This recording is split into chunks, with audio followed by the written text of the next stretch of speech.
లోక్సభలో నియోజకవర్గాల పునర్విభజన కోసం చేపట్టిన రాజ్యాంగ సవరణ బిల్లు వీగిపోయింది. ప్రభుత్వం చెప్పిన మహిళా రిజర్వేషన్ల అమలు కోసం చేసిన ప్రయత్నం విఫలమైంది. ప్రతిపక్షాలు కూడా మహిళా రిజర్వేషన్ బిల్లును కావాలని కోరుకుంటున్నాయి. కాబట్టి మాకు పూర్తిస్థాయి సంఖ్యాబలం లేకపోయినప్పటికీ కూడా గెలిచి తీరుతామన్న ప్రభుత్వ అతి విశ్వాసం వీగిపోయింది. ప్రభుత్వం అంటే మోడీ పార్లమెంట్లోనే చెప్పినట్టుగా బిల్లు కనుక వీడిపోతే తర్వాత వచ్చే రాజకీయ చర్చ మాకే లాభిస్తుంది అనుకునే చర్చ ఇప్పుడు ప్రారంభమైంది. ఇవన్నీ కూడా ఖచ్చితంగా ముందస్తుగా ఊహించినట్టుగానే జరిగాయి. ప్రతిపక్షాలు కూడా తాము అనుకున్న లక్ష్యాన్ని చేరుకోగలిగాయని చెప్పాల్సి ఉంటుంది. ఇండియా కూటమి కాంగ్రెస్తో పాటు సమాజ్వాదీ పార్టీ, తృణమూల్ కాంగ్రెస్, శివసేన, అలాగే నేషనల్ కాన్ఫరెన్స్ పార్టీ లాంటి పార్టీలను, ఎన్సీపీ లాంటి పార్టీలన్నీ కూడా కలిసి నరేంద్ర మోడీ ఈ బిల్లును మేము ఆమోదించి తీరుతాము అనుకున్న విశ్వాసాన్ని దెబ్బతీయగలిగాయి. రాహుల్ గాంధీ చెప్పినట్టుగానే నియోజకవర్గాల పునర్విభజన ద్వారా బీజేపీ లబ్ధి పొందాలనుకుంటుంది, దాన్ని మేము చేయనివ్వము, ఎట్టి పరిస్థితుల్లోనూ ఆ ప్రయత్నాల్ని సఫలం కానివ్వము అని చెప్పే ప్రయత్నాలు ఈ విషయంలో ప్రతిపక్షాలు సఫలం కాగలిగాయి, తమ ఐక్యతను చాటుకోగలిగాయి. ఈ మొత్తాన్ని ఒకసారి విశ్లేషించే ప్రయత్నం చేద్దాం. ప్రభుత్వం ఏం చెప్పింది, దాని వెనుకున్న రాజకీయ లక్ష్యాలు ఏమై ఉంటాయి, ప్రతిపక్షాలు ఏం చెప్పాయి, ఏం చేశాయన్న ఫలితం ఒకసారి విశ్లేషించే ప్రయత్నం చేద్దాం. ప్రభుత్వం ప్రధానంగా 2023లో మహిళా రిజర్వేషన్ బిల్లుని ఆమోదించింది. లోక్సభలోను, రాజ్యసభలోను, పార్లమెంట్ దాని చట్టం కూడా చేసింది. కానీ అప్పటి చట్టంలో ఒక చిన్న అడ్డంకి రిజర్వేషన్లను 2029లో అమలు చేయడానికి అవకాశం లేకుండా చేశాయి. ప్రభుత్వం తాజాగా చెప్తున్న మహిళా శక్తి వందన్ అభియాన్ ఏదైతే ఉందో, అంటే మహిళలకు మరింత బలాన్ని ఇచ్చే విధంగా, ప్రాతినిధ్యాన్ని పెంచే విధంగా కొత్త కార్యక్రమాన్ని అమలు చేయాలంటే 2029 ఎన్నికల నాటికల్లా ప్రభుత్వము ఒక రాజ్యాంగ సవరణ చేయాల్సిన అవసరం ఉంటుంది. 2026 తర్వాత జరగబోయే జనాభా లెక్కల ఆధారంగా కాకుండా 2011 జనాభా లెక్కల ఆధారంగా వీటిని అమలు చేయాలన్న ఒక నిర్ణయం తీసుకోవాల్సి ఉంటుంది. అలాగే నియోజకవర్గాల పునర్విభజన కూడా అంతకంటే ముందే చేస్తే కనుక ప్రయోజనాన్ని మహిళలకు అందించినట్టుగా అవుతుంది. ప్రస్తుతం ఉన్న 540 పార్లమెంట్ స్థానాల్ని 850కి పెంచడము, అలాగే రాష్ట్రాల్లో ఉన్న ఎమ్మెల్యేల స్థానాల్ని కూడా 50% పెంచడం ద్వారా మహిళలకు అధిక ప్రాధాన్యత కల్పించవచ్చు. 33% మహిళలకు రిజర్వ్ చేయడము దేశవ్యాప్తంగా కొత్త నాయకత్వాన్ని తీసుకురావడానికి అవకాశం ఉంటుంది. ఇది పెరుగుతున్న జనాభాకు ఆ జనాభా నిష్పత్తిలో ప్రజాప్రాతినిధ్యాన్ని పెంచేందుకు ఒక అవకాశం ఉంటుంది, మహిళా సాధికారతను అమలు చేయడానికి అవకాశం ఉంటుందని ప్రభుత్వం ప్రధానంగా చెప్పింది. అందుకు అవసరమైన 2 రాజ్యాంగ సవరణలు, ఒకటేమో నియోజకవర్గాల్ని పూర్తి స్థాయిలో పెంచడము, దాంట్లో 2 రకాలుగా ఉంటుంది. ఒకటి రాష్ట్రాలకు ఉండే అన్ని కలిపి, అంటే రాష్ట్రాల నుంచి వచ్చే ప్రాతినిధ్యము, కేంద్ర పాలిత ప్రాంతాల్లో ఉండే ప్రాతినిధ్యాన్ని రెండింటిని కూడా 50% పెంచాలన్న ప్రయత్నం చేస్తుంది. ఈ క్రమంలో జనాభా లెక్కలు ఎప్పటి లెక్కలు తీసుకున్నా సరే దక్షిణాదిన తక్కువ జనాభా, ఉత్తరాదిన ఎక్కువ జనాభా ఉంది. కాబట్టి ఆ మేరకు కనుక కొత్త లెక్కలు, అంటే 1971 వరకు ఉన్న లెక్కని లేదా 2011 వరకు ఉన్న లెక్కలు తీసుకుంటే దక్షిణాది రాష్ట్రాలకు నష్టం జరుగుతుంది. దక్షిణాది రాష్ట్రాలు జనాభా నియంత్రణ సమర్థవంతంగా చేశాయి కాబట్టి తక్కువ పెరుగుతాయి.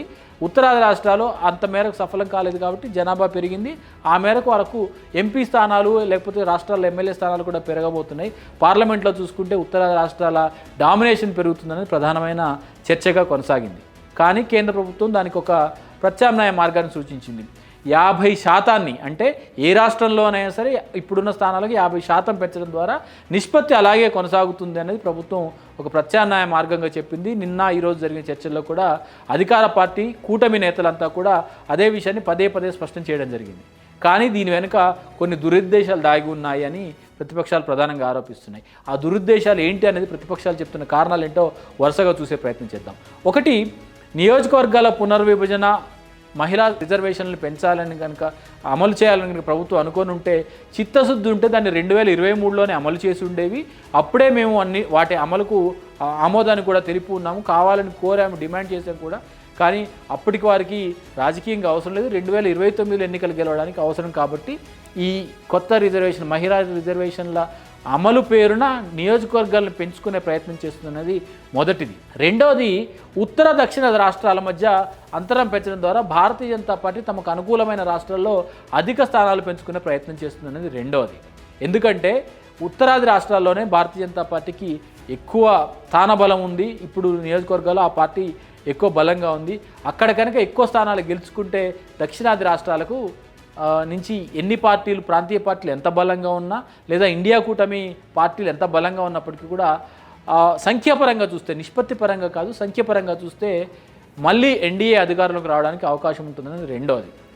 మూడవది అత్యంత కీలకమైనది, నియోజకవర్గాల పునర్విభజన జరుగుతుంది. నియోజకవర్గాల పునర్విభజన జరుగుతుంది అంటే అది ఖచ్చితంగా అధికారంలో ఉన్న పార్టీకి అనుకూలంగా ఉంటుంది. ఎందుకంటే నియోజకవర్గాల పునర్విభజన కమిషన్ని వేసేది ప్రభుత్వం, కమిషన్లోని సభ్యులను నియమించేది ప్రభుత్వం. ప్రభుత్వ కనుసన్నల్లో నియమితులైన సభ్యులు, ప్రభుత్వ ఆదేశాల మేరకు పనిచేసే సభ్యులు ఖచ్చితంగా ఆయా పార్టీలకు, అధికారంలో ఉన్న పార్టీకి అనుకూలంగా నిర్ణయం తీసుకునే అవకాశం ఉంటుంది. కాబట్టి ఆ మేరకు ఒక కుట్ర పన్నుతున్నారు భారతీయ జనతా పార్టీ, నరేంద్ర మోడీ అనేది రాహుల్ గాంధీ స్వయంగా ఆరోపించారు. దేశ రాజకీయ చిత్రపటాన్నే మార్చేందుకు నరేంద్ర మోడీ ఒక కుట్ర పన్నారు. ఇప్పటి వరకు కూడా ఆయన అనేక మ్యాజిక్లు చేస్తూ ఎన్నికలు గెలుస్తూ వచ్చారు. నరేంద్ర మోడీ మ్యాజిక్లు ఇక చెల్లవు అంటే ఈరోజు పార్లమెంట్లో దుమారం కూడా రేగింది. ఆయన్ని మంత్రగాడు అనే పదప్రయోగం చేశారు. రాహుల్ గాంధీ చేసిన పదప్రయోగాన్ని వెనక్కి తీసుకోవాలనే డిమాండ్ కూడా అధికార పార్టీ చేసింది. అక్కడ ప్రతిపక్షం తలొగ్గక తప్పలేదు. రాహుల్ గాంధీ స్వయంగా ఆ పదాన్ని నేను ఉపసంహరించుకుంటున్నా, కానీ రాహుల్ గాంధీ, నరేంద్ర మోడీ చేస్తున్న ప్రయత్నం వల్ల కూడా ఎన్నికలు గెలిచేందుకు చేస్తున్న ప్రయత్నమే అని చెప్పారు. ఈశాన్య రాష్ట్రాలకు లేకపోతే దక్షిణాది రాష్ట్రాలకు జరుగుతున్న నష్టాన్ని మేము ఆమోదించబోము, ఎట్టి పరిస్థితుల్లోనూ దీన్ని అడ్డుకొని తీరుతామని చెప్పారు. దక్షిణాది రాష్ట్రాల ముఖ్యమంత్రులు రేవంత్ రెడ్డి, స్టాలిన్ లాంటి వారైతే మరొక ఉద్యమాన్ని నడపబోతున్నాము అన్న విషయాన్ని కూడా స్పష్టం చేశారు. స్టాలిన్ అయితే పాత డిఎంకేని చూస్తారు, దేశవ్యాప్తంగా మరోసారి అగ్గిరేపుతామన్న తీవ్ర హెచ్చరికలు చేశారు. 2 రోజులుగా ఆ పార్టీకి సంబంధించిన ఎంపీలంతా కూడా నల్ల దుస్తుల్లో పార్లమెంట్కి వస్తున్నారు. ఆ క్రమంలోనే ఇండియా కూటమి పార్టీల మధ్య ఒక ఐక్యత కుదిరింది. రాజ్యాంగ సవరణకు అవసరమైన 3/2 మెజార్టీని ప్రభుత్వం సాధించుకోలేకపోయింది. వాస్తవంగా సంఖ్యాపరంగా చూస్తే ఈ బిల్లు ఆమోదం పొందాలంటే అధికార కూటమికి 360 స్థానాలు కావాలి. కానీ ఇప్పుడు సంఖ్యను చూస్తే కనుక 298 సభ్యుల మద్దతు మాత్రమే అధికార కూటమికి వచ్చింది. 230 సభ్యుల కూటమి సభ్యుల వ్యతిరేక ఓటు ప్రతిపక్షాలకన్నిటికీ కలిపి వచ్చిందంటే బిల్లుకు వ్యతిరేకంగా 230 ఓట్లు, అనుకూలంగా 298 ఓట్లు మాత్రమే వచ్చాయి. గెలుపుకు అవసరమైన 360 సీట్ల సంఖ్య ప్రభుత్వం గెలుచుకోలేకపోయింది. కానీ ఇప్పుడు అసలైన చర్చ ముందు నుంచి కూడా జరుగుతోంది.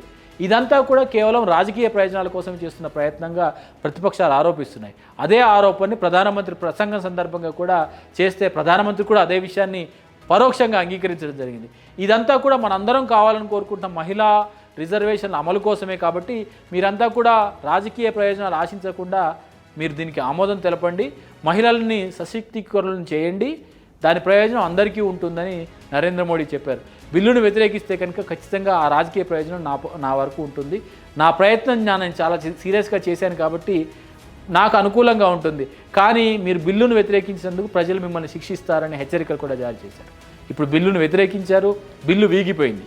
మొదటి రాజ్యాంగ సవరణ అంటే నియోజకవర్గాల సంఖ్య పెరగడానికి అవసరమైన రాజ్యాంగ సవరణ జరగలేదు కాబట్టి దాంట్లో రాష్ట్రాల వాటా లేకపోతే కేంద్రపాలిత ప్రాంతాల వాటా అనేది ఉండదు. కాబట్టి మిగతా 2 బిల్లులను కూడా ప్రభుత్వం ఉపసంహరించుకోవాల్సిన అవసరం ఏర్పడింది. ఇప్పుడు 2 రాష్ట్రాల ఎన్నికలు ఇంకా కూడా కొనసాగుతున్నాయి. 2 రాష్ట్రాల ఎన్నికలు, కేరళ, అస్సాం ఎన్నికలు పూర్తయిపోయాయి.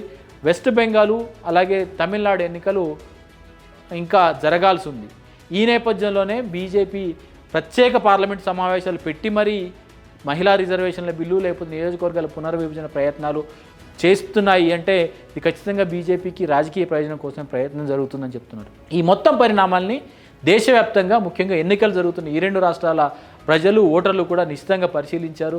2 రోజులుగా దాదాపుగా టీవీలకి ఎత్తుకొని జరుగుతున్న పరిణామాలన్నీ కూడా పరిశీలిస్తూ వచ్చారు. ఇప్పుడు ఓటర్ ఏం తీర్పు చెప్తారు, లేదా భవిష్యత్తులో జరగబోయే రాజకీయ చర్చకు ఎలాంటి సమాధానం వస్తుంది, ఏ పార్టీలు, ఏ కూటములు లబ్ధి పొందుతాయి, ఏ కూటములు రాజకీయంగా ఈ పరిణామాల వ్యతిరేక ఫలితాలు అనుభవిస్తాయన్నది కాలం సమాధానం చెప్తుంది.